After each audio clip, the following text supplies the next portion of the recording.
नमस्कार, स्वागत है आपका एबीपी न्यूज में। मैं देश आगे के एजेंडा की बात करेंगे। लोकसभा चुनाव से पहले पीएम मोदी का तूफानी दौरा चल रहा है। आज पीएम मोदी 4 राज्यों के दौरे पर हैं और 4 राज्यों की 138 सीट जो हैं वो पीएम साधेंगे। सुबह सुबह प्रधानमंत्री नरेंद्र मोदी काजीरंगा नेशनल पार्क पहुंचे, जंगल सफारी का आनंद लिया। असम में 17,500 करोड़ की परियोजनाओं का शिलान्यास किया। और देखिए तस्वीरें आपको दिखा रहे हैं। प्रधानमंत्री ने एलिफेंट सफारी का आनंद लिया। देखिए जो हाथी हैं उनको उन्होंने खिलाया भी, और इसके अलावा जो जीप सफारी थी उसका भी आनंद लिया। तो काजीरंगा पार्क से ये नई तस्वीर आई है जहां पर गजराज को प्रधानमंत्री कुछ खिलाते हुए नजर आ रहे हैं। तो ये तस्वीर है काजीरंगा नेशनल पार्क की, जहां पर प्रधानमंत्री आज सुबह लगभग 5:30 बजे पहुंच गए थे। उन्होंने हाथी की सवारी की। हाथी की सवारी के बाद जीप से वो निकले और उन्होंने फोटोग्राफी की। और अब ये लेटेस्ट तस्वीरें सामने आई हैं जहां पर प्रधानमंत्री नरेंद्र मोदी हाथियों को कुछ खिलाते हुए नजर आ रहे हैं। तो काजीरंगा पार्क की बात करें, अपनी कई खूबियों की वजह से जाना जाता है। चाहे जो ये हाथी देख रहे हैं, ये एशियन एलिफेंट्स की बात करें, इसके अलावा राइनोस की बात करें, जो बंगाल टाइगर है वो भी इस क्षेत्र में पाए जाते हैं। तो एबीपी न्यूज पर एक्सक्लूसिव तस्वीरें आप देख रहे हैं। आप देखिए 3 विशाल गजराज के साथ प्रधानमंत्री दिख रहे हैं और उन्होंने उन्हें कुछ खिलाया। वही तस्वीरें इस वक्त हम आपको दिखा रहे हैं। प्रधानमंत्री ने काजीरंगा नेशनल पार्क का दौरा किया। सुबह ही वो पहुंच गए थे। सबसे पहले उन्होंने हाथी की सवारी की, उसके बाद जीप से भी वो काजीरंगा नेशनल पार्क के अलग अलग हिस्सों में गए। और अब ये तस्वीर सामने आई है जहां पर वो हाथियों को कुछ खिलाते हुए नजर आ रहे हैं। और हमारे साथ हमारे सहयोगी नीरज जुड़ गए हैं। नीरज, आज सुबह ही प्रधानमंत्री पहुंच गए थे काजीरंगा नेशनल पार्क और अलग अलग तस्वीरें सामने आ रही हैं। इस वक्त प्रधानमंत्री कहाँ हैं और जो पूरा ये 3-4 घंटे का दौर रहा, क्या क्या प्रधानमंत्री ने किया काजीरंगा पार्क में? मैं आपको बता दूं कि मैं इस समय काजीरंगा पार्क में ही हूं और थोड़ी देर पहले यानी कि 5 मिनट पहले अवधेश में आपको बताऊं प्रधानमंत्री नरेंद्र मोदी यहां काजीरंगा से रवाना हो गए हैं और वो अरुणाचल प्रदेश गए हैं। करीब 2.5 से 3 घंटे उन्होंने जंगल के अंदर बिताया। सुबह 5:30 बजे जब वो गेस्ट हाउस से निकले और उसके बाद पहले उन्होंने हाथी सफारी की, उसके बाद जीप से वो विचरण किया, उन्होंने वाइल्ड लाइफ फोटोग्राफी की। वन दुर्गा जो महिला सुरक्षाकर्मी हैं फॉरेस्ट की, उनके साथ उन्होंने इंटरेक्शन किया, उनसे बातचीत की। हाथियों को उन्होंने गन्ना खिलाया, शुगर केन। तो ये प्रधानमंत्री नरेंद्र मोदी का अद्भुत तरीका है, जहां भी वो जाते हैं छा जाते हैं और कोशिश उनकी ये होती है कि वहां के पर्यटन को आगे बढ़ाते हैं। हमने भी आज काजीरंगा का विचरण किया। यहाँ पे हमने भी काजीरंगा के तमाम वन्य जीवों से नज़दीक से रूबरू हुए। चूंकि प्रधानमंत्री नरेंद्र मोदी थे, उनका दौरा था, उनके दौरे को कवर करना था, इसलिए यहाँ पर पहुंचे हुए थे। तो अभी जहाँ पर हम हैं, काजीरंगा जंगल का मुख्य गेट है। थोड़ी देर पहले ही प्रधानमंत्री नरेंद्र मोदी हेलीकॉप्टर द्वारा यहाँ से रवाना हुए। चूंकि जंगल के अंदर ही असम पुलिस का गेस्ट हाउस था, वहीं पर प्रधानमंत्री रुके थे। मुख्यमंत्री हेमंता बिश्व शर्मा भी वहीं थे और दोनों लोगों ने सुबह करीब 5:30 बजे से जंगल में पर्यटन शुरू किया और अलग अलग तरीके से, चाहे जीप के जरिए हो, एलिफेंट सफारी हो, सब तरह से प्रधानमंत्री नरेंद्र मोदी ने काजीरंगा का आनंद लिया।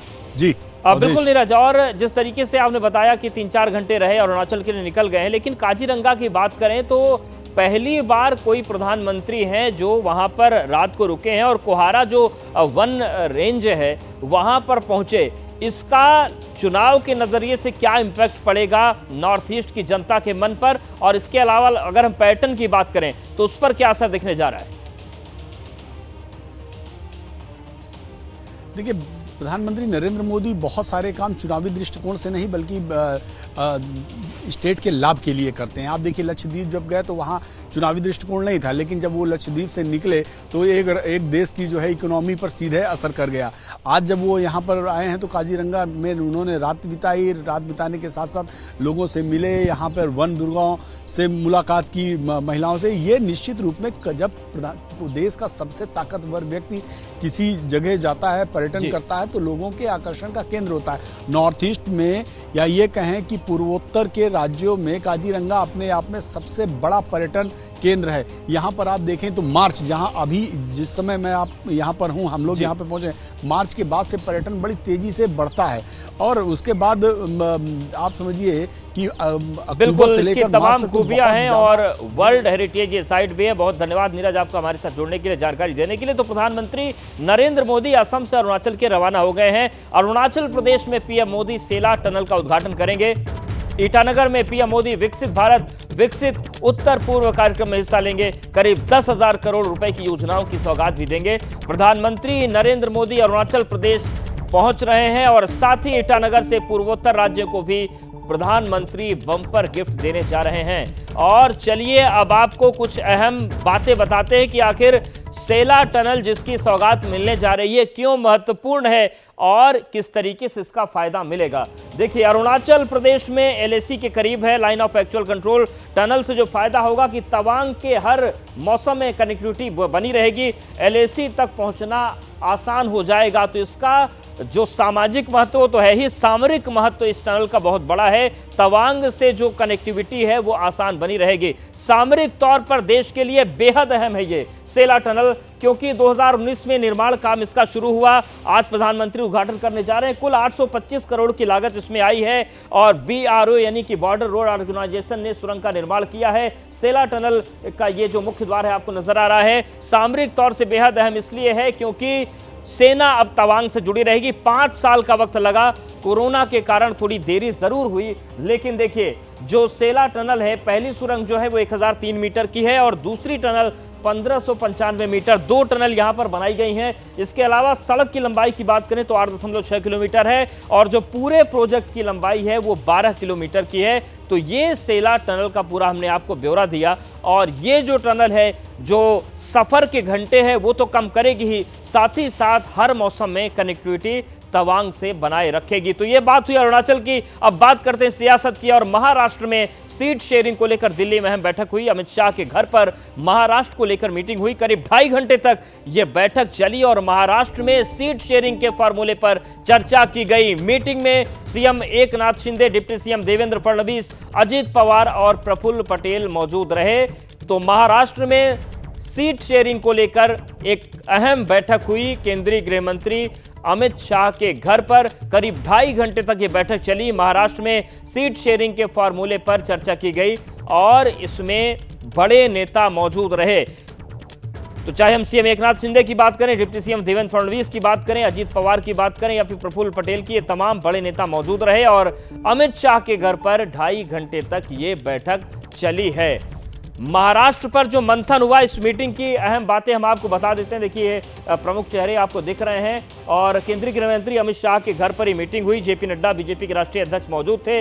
महाराष्ट्र के मुख्यमंत्री एकनाथ शिंदे, डिप्टी सीएम देवेंद्र फडणवीस, अजित पवार और प्रफुल्ल पटेल, अजित पवार डिप्टी सीएम और प्रफुल्ल पटेल, ये जो बड़े नेताओं की तस्वीरें आपको दिख रही हैं, ये बड़े नेता इस मीटिंग में मौजूद थे और महाराष्ट्र में जो सीट शेयरिंग का फॉर्मूला है उसे तय करने की कोशिश की गई। केंद्रीय गृह मंत्री अमित शाह के घर पर ही बैठक हुई और ये जो नेता थे इन्होंने इस समीकरण को आगे बढ़ाने की कोशिश की है कि महाराष्ट्र पर सीट का जो पूरा फॉर्मूला है वो तय हो जाए। हमारे साथ अंकित हमारे साथ जुड़ गए हैं, उनके पास जाएंगे और महाराष्ट्र का भी रुख करेंगे। अंकित, जिस तरीके से ये पूरी बैठक हुई, 2.5 घंटे तक चली, क्या अहम बातें निकलकर सामने आ रही हैं?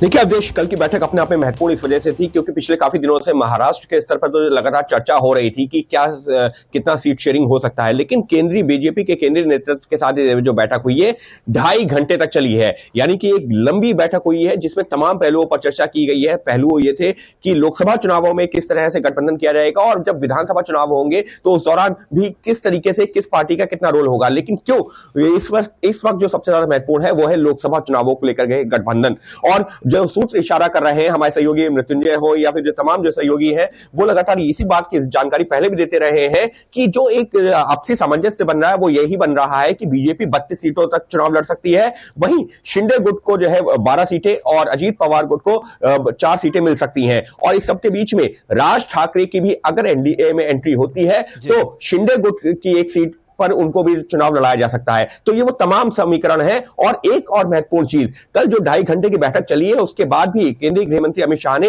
अजीत पवार और उसके अलावा प्रफुल्ल पटेल से बाद में भी आधा घंटे तक बातचीत की है। यानी कि सिर्फ लोकसभा चुनाव तो इस वक्त जो महत्वपूर्ण है ही, लेकिन आगे जो विधानसभा चुनाव होने वहां पर तमाम बातें हो रही हैं। उनके हमारे साथ अब बने रहिए, मृत्युंजय के पास भी जाएंगे, लेकिन संभावित फॉर्मूला महाराष्ट्र में क्या बन रहा है वो एक बार आपको दिखा देते हैं, फिर मृत्युंजय से इस पर बात करेंगे। तो महायुति का संभावित फॉर्मूला फॉर्मूला कि बीजेपी 32 सीटों पर चुनाव लड़ेगी, शिवसेना 12 सीटों पर और एनसीपी को 4 सीटें दी जाएंगी। ये माना जा रहा है कि संभावित फॉर्मूला हो सकता है। कुल 18 लोकसभा सीटें हैं और इस फॉर्मूले पर फिलहाल बातचीत चल रही है, लेकिन अभी कई चीजें बाकी हैं। इसीलिए कल 2.5 घंटे की बैठक हुई और समन्वय बनाने की कोशिश की जा रही है, बातचीत करने की कोशिश की जा रही है। और इन सब के बीच बैठक में किसने क्या कहा ये भी बता देते हैं। मुख्यमंत्री एकनाथ शिंदे, उन्होंने कहा कम सीटें मिली तो बीजेपी के कंट्रोल में शिवसेना के आरोपों को बल मिल जाएगा। वहीं अजीत पवार डिप्टी सीएम ये कहते हैं कि 10 से कम सीट मिली तो कार्यकर्ता नाराज हो जाएंगे। तो एकनाथ शिंदे कह रहे हैं कि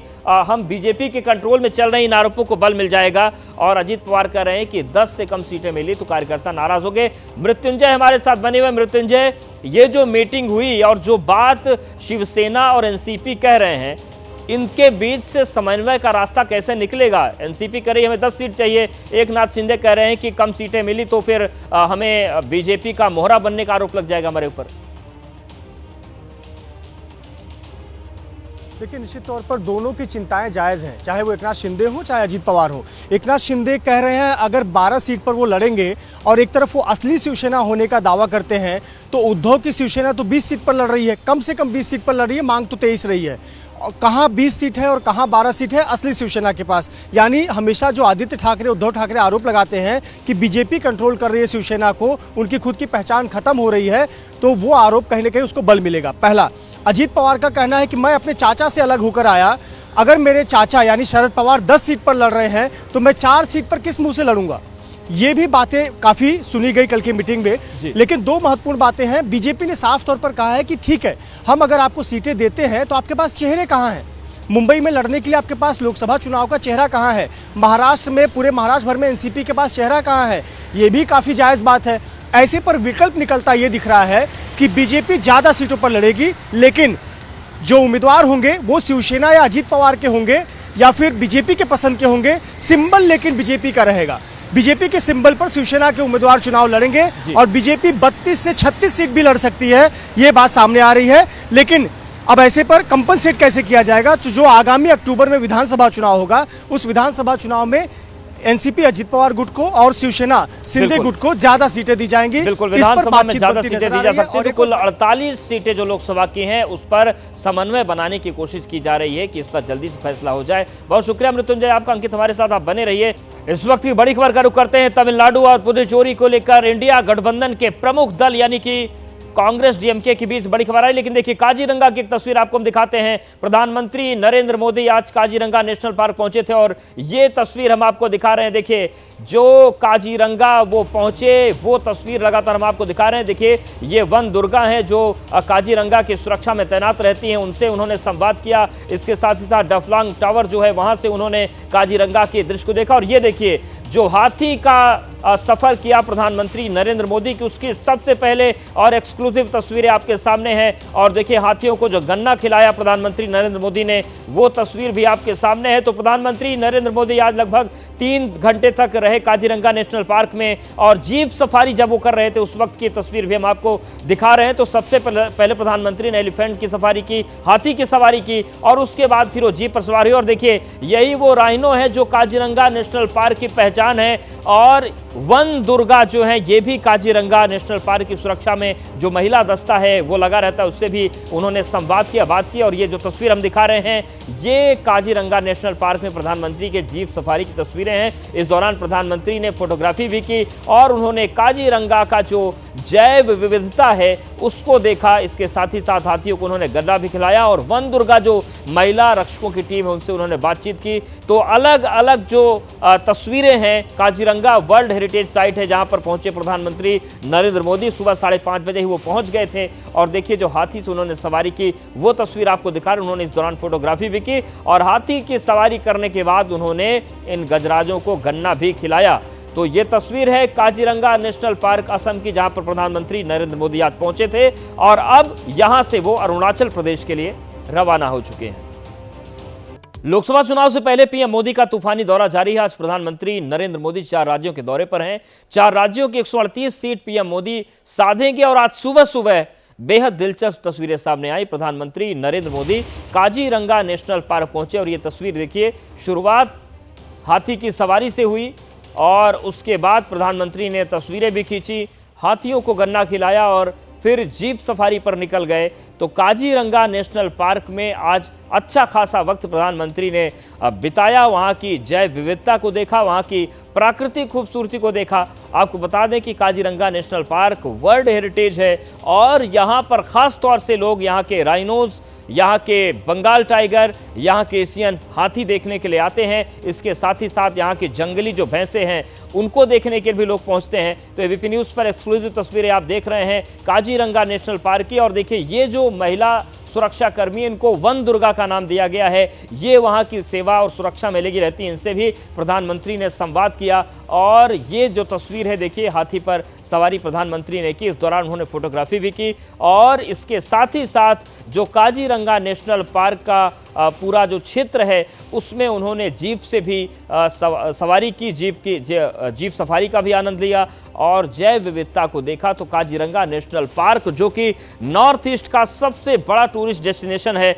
वहां पर प्रधानमंत्री नरेंद्र मोदी आज सुबह सुबह पहुंचे और वही तस्वीरें इस वक्त हम आपको दिखा रहे हैं। प्रधानमंत्री अब अरुणाचल प्रदेश के लिए निकल चुके हैं, लेकिन आपको बता दें कि काजीरंगा नेशनल पार्क किस तरीके से वीआईपीज़ को आकर्षित करता है।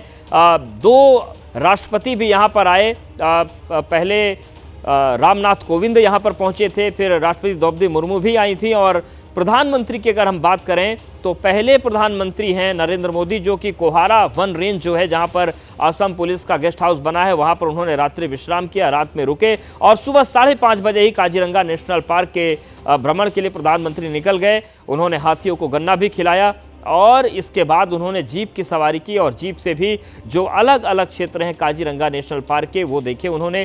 तो ये वही तस्वीरें हम आपको दिखा रहे हैं। तो जीप पर और हाथी पर बैठकर प्रधानमंत्री ने जंगल सफारी की और काजीरंगा पार्क से ये जो वीडियो सामने आए हैं वो तस्वीरें हम आपको दिखा रहे हैं। तो असम में काजीरंगा नेशनल पार्क का दौरा किया प्रधानमंत्री नरेंद्र मोदी ने और यहाँ से अब वो अरुणाचल प्रदेश के लिए निकल गए हैं। तो जंगल सफारी की प्रधानमंत्री ने और ये जो सबसे लेटेस्ट वीडियो आए हैं वो हम आपको दिखा रहे हैं। प्रधानमंत्री नरेंद्र मोदी के साथ असम के मुख्यमंत्री हेमंत बिश्व शर्मा भी मौजूद थे और लगभग 3 से 3.5 घंटे तक प्रधानमंत्री काजीरंगा नेशनल पार्क में रहे और यहाँ की खूबसूरती का उन्होंने दीदार किया, यहाँ पर उन्होंने फोटोग्राफी भी की और साथ ही साथ जो पार्क के अधिकारी हैं उनसे भी बात की और जो नेशनल पार्क की गतिविधियां हैं उनको लेकर उन्होंने चर्चा की, बातचीत की। साथ ही साथ जो विशेष महिलाओं का सुरक्षा दस्ता यहाँ पर तैनात है, वन दुर्गा, उनसे भी प्रधानमंत्री नरेंद्र मोदी ने संवाद किया। तो ये तस्वीरें हम आपको आज सुबह की दिखा रहे हैं जब प्रधानमंत्री काजीरंगा नेशनल पार्क पहुँचे और यहाँ पर उन्होंने जंगल सफारी की जीप से और हाथी से। और पर्यटन के दृष्टिकोण से ये एक बड़ा डेस्टिनेशन नॉर्थ ईस्ट में है और ये माना जा रहा है कि प्रधानमंत्री यहाँ पहुँचे हैं तो यहाँ पर तीव्रता आएगी। और याद करना होगा, प्रधानमंत्री ने अभी 2-3 दिन पहले भाषण में कहा था कि गुवाहाटी में कामाख्या मंदिर में अगर बड़ी संख्या में लोग पहुँचें तो वो वहाँ का प्रवेश द्वार होगा। तो नॉर्थ ईस्ट के पर्यटन को लेकर प्रधानमंत्री गंभीर है और इसके जरिए उन्होंने इसका भी संदेश दिया है कि लोग बड़ी संख्या में यहाँ पहुंचे। अब राजनीतिक खबर एक और आ रही है, बड़ी खबर है तमिलनाडु और पुदुचेरी को लेकर बड़ी खबर है। इंडिया गठबंधन के प्रमुख दल यानी कि कांग्रेस और डीएमके आज शाम चेन्नई में सीट बंटवारे को लेकर ऐलान कर सकते हैं। तमिलनाडु कांग्रेस के प्रभारी अजय कुमार और संगठन महासचिव केसी वेणुगोपाल आज शाम चेन्नई में सीएम स्टालिन से मिलेंगे और इसके बाद सीट बंटवारे का ऐलान हो सकता है। कांग्रेस को तमिलनाडु की 39 में से 9 और पुडुचेरी की 1 सीट मिल सकती है। डीएमके 9 सीट वाम दलों और अन्य छोटे दलों को देगी। तो अब ये माना जा रहा है कि जो फार्मूला है वो तय हो गया, शाम को ऐलान हो सकता है। हमारे सहयोगी जैनेंद्र हमारे साथ जुड़ गए। जैनेंद्र, क्या जानकारी मिल रही है तमिलनाडु और पुडुचेरी को लेकर, वहां पर गठबंधन और सीट के समन्वय को लेकर? बिल्कुल, देखिए सबसे बड़ी खबर तो यही है कि इंडिया गठबंधन में आज एक और बड़े राज्य में सीट बंटवारे का ऐलान हो जाएगा। इससे पहले उत्तर प्रदेश में, इसके अलावा दिल्ली, हरियाणा, चंडीगढ़, गुजरात और गोवा में सीट बंटवारे का ऐलान सहयोगी दलों के बीच हो चुका है और आज बारी है तमिलनाडु और पुडुचेरी की। जैसा आपने बताया दर्शकों को, हमारे उच्च सूत्रों ने जानकारी दी है कि तमिलनाडु की 39 में से 9 सीटें कांग्रेस लड़ेगी। पिछली बार भी यानी 2019 में भी कांग्रेस ने 9 सीटें लड़ी थी, 8 जीती थी। और पुडुचेरी में 1 सीट है, वो कांग्रेस की परंपरागत सीट सीट है, तो एक बार फिर तमिलनाडु में कांग्रेस 9 सीट और एक पुडुचेरी यानी 9+1 के फार्मूले के तहत डीएमके के साथ गठबंधन करने वाली है। सूत्रों ने हमें यह भी बताया है कि डीएमके ने 9 सीटें वाम दल और तमिलनाडु के जो क्षेत्रीय दल हैं उनके लिए छोड़ी हैं और आज शाम सीट बंटवारे का ऐलान चेन्नई में हो जाएगा। जो बातचीत है वो पक्की हो चुकी है और आखिरी बातचीत करने के लिए दिल्ली से तमिलनाडु में जो कांग्रेस के प्रभारी हैं राष्ट्रीय अजय कुमार और इसके अलावा संगठन महासचिव राष्ट्रीय केसी वेणुगोपाल वो आज शाम चेन्नई पहुंच रहे हैं। शाम 6 बजे उनकी मुख्यमंत्री और डीएमके प्रमुख स्टालिन से मुलाकात है और इसके बाद कांग्रेस और डीएमके के नेता सीट बंटवारे का जो फार्मूला है, जिसकी जानकारी हमने अपने दर्शकों को दी है, उसका ऐलान आज शाम चेन्नई में कर देंगे। धन्यवाद जैनेंद्र, आपको हमारे साथ जुड़ने के लिए, जानकारी और अपडेट्स को देने के लिए। तो आज शाम इसका पूरा ऐलान हो सकता है, लेकिन इस बीच एक बड़ी खबर आ रही है आंध्र प्रदेश से। इस वक्त बड़ी खबर है, आंध्र प्रदेश में बीजेपी टीडीपी गठबंधन हो सकता है, लगभग तय हो गया है। जनसेना में गठबंधन हो गया, यानी कि बीजेपी टीडीपी जनसेना का गठबंधन लगभग तय हो गया है। सूत्रों के मुताबिक बीजेपी और जनसेना 8 लोकसभा सीट पर चुनाव लड़ेंगे। आंध्र प्रदेश जाएंगे बीजेपी के नेता और आंध्र प्रदेश में 30 विधानसभा सीट पर बीजेपी जनसेना चुनाव लड़ेंगे। तो ये बड़ी खबर आंध्र प्रदेश से है। तो यानी कि तमिलनाडु और पुडुचेरी में जहां इंडिया गठबंधन मजबूत हो रहा है, वहीं आंध्र प्रदेश में बीजेपी टीडीपी जनसेना में गठबंधन लगभग तय हो गया है। हमारे वरिष्ठ सहयोगी आशीष जुड़ गए हैं। आशीष जी, क्या जानकारी मिल रही है गठबंधन को लेकर? जी देखिए, अगर हम बात करें बीजेपी के मिशन 400 की, तो उसमें एक बहुत बड़ी ये भूमिका निभाएगी टीडीपी और जनसेना गठबंधन। दक्षिण में बहुत बड़ा फायदा होगा बीजेपी को।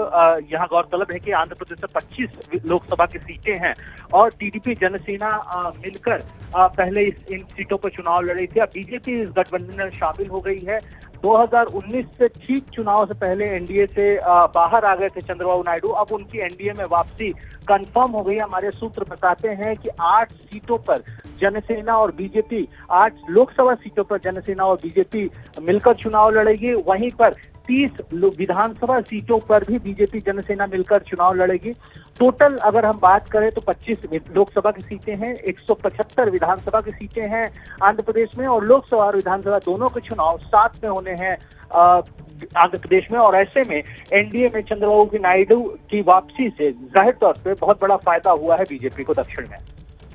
बिल्कुल, बहुत शुक्रिया आशीष आपका जानकारी और अपडेट्स को देने के लिए। तो आंध्र में बीजेपी टीडीपी जनसेना में गठबंधन तय हो गया है और आंध्र में सीटों का फार्मूला भी फाइनल हो गया। सूत्रों के हवाले से ये बड़ी खबर आ रही है। और बड़ी खबर अब ओडिशा से भी है। ओडिशा में बीजेपी बीजेडी के बीच गठबंधन को लेकर बातचीत अटक गई है। सीट बंटवारे को लेकर सहमति नहीं बन सकी है। बीजेपी सूत्रों ने दावा किया है कि 147 सदस्यीय ओडिशा विधानसभा में बीजेडी ने 100 से ज्यादा सीटें मांगी हैं, जो बीजेपी को स्वीकार नहीं है। तो बीजेपी और बीजेडी के बीच फिलहाल पेच फंसता हुआ नजर आ रहा है। ओडिशा में बीजेपी बीजेडी के बीच गठबंधन को लेकर बातचीत अटक गई है। सीट बंटवारे को लेकर सहमति नहीं बन पा रही है और बीजेपी सूत्रों ने दावा किया है कि 147 सीटों पर जो ये है पूरा बातचीत होनी है, उसमें पेच फंसता हुआ नजर आ रहा है।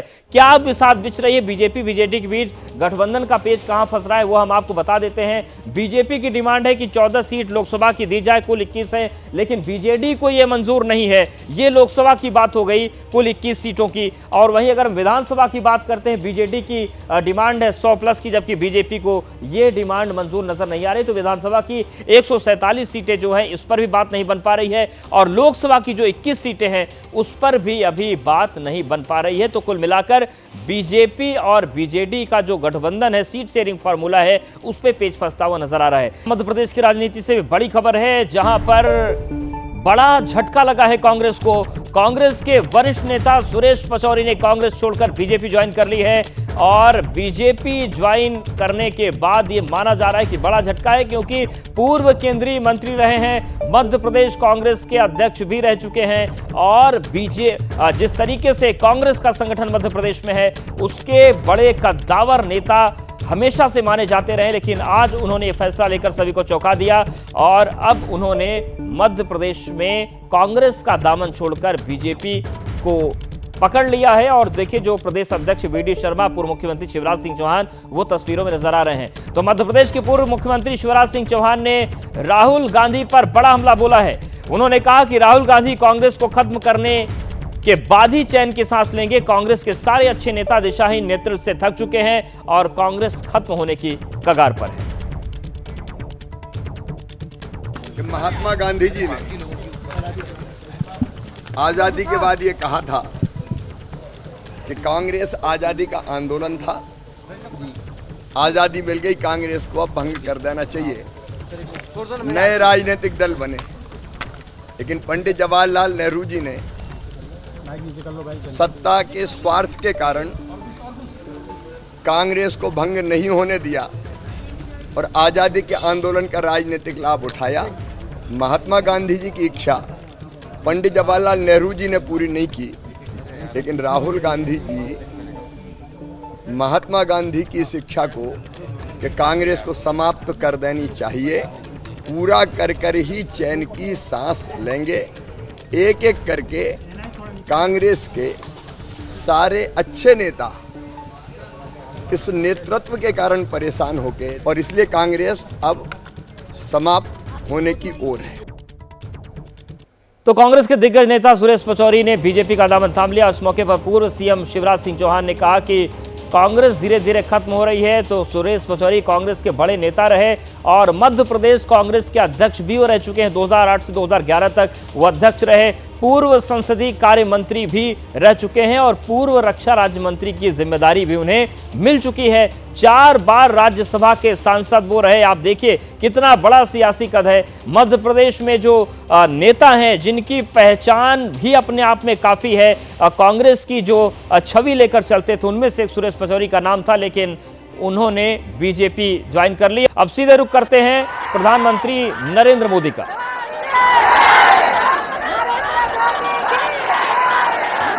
तो नॉर्थ ईस्ट के दौरे पर प्रधानमंत्री हैं। आज असम अरुणाचल का उनका दौरा है, 4 राज्यों का दौरा है और थोड़ी देर पहले काजीरंगा नेशनल पार्क में वो थे और अरुणाचल प्रदेश जाने का उनका कार्यक्रम बना। तो सीधी तस्वीरें हम आपको दिखा रहे हैं प्रधानमंत्री नरेंद्र मोदी के पूर्वोत्तर दौरे की।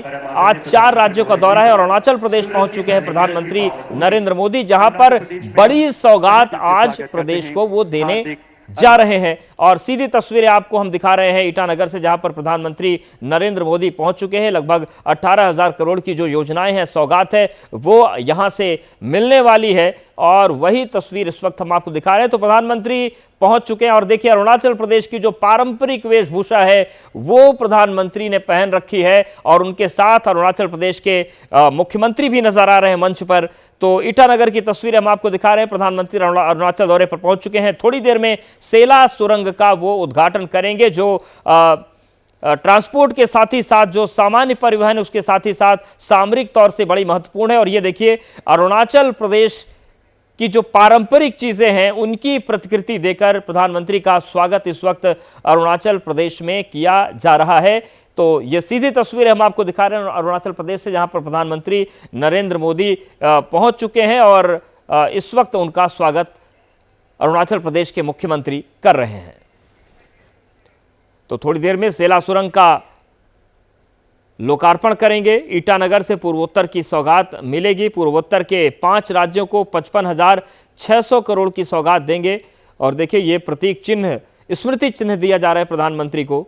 विकसित भारत विकसित उत्तर पूर्व का जो नारा है उसे साकार करने के लिए प्रधानमंत्री इस वक्त हैं। और अगर हम अरुणाचल प्रदेश की बात करते हैं तो अरुणाचल प्रदेश को 10,000 करोड़ की सौगात मिलने वाली, जिसमें जो सेला सुरंग है लगभग 850 करोड़ की लागत से उसे बनाया गया है। और हम पूर्वोत्तर के 5 राज्यों की बात करें तो 55,000 करोड़ से ज़्यादा की सौगात प्रधानमंत्री देने जा रहे हैं। तो सीधी तस्वीर हम आपको दिखा रहे हैं अरुणाचल प्रदेश से, जहां पर प्रधानमंत्री पहुंचे हैं और अब मुख्यमंत्री उनका स्वागत कर रहे हैं।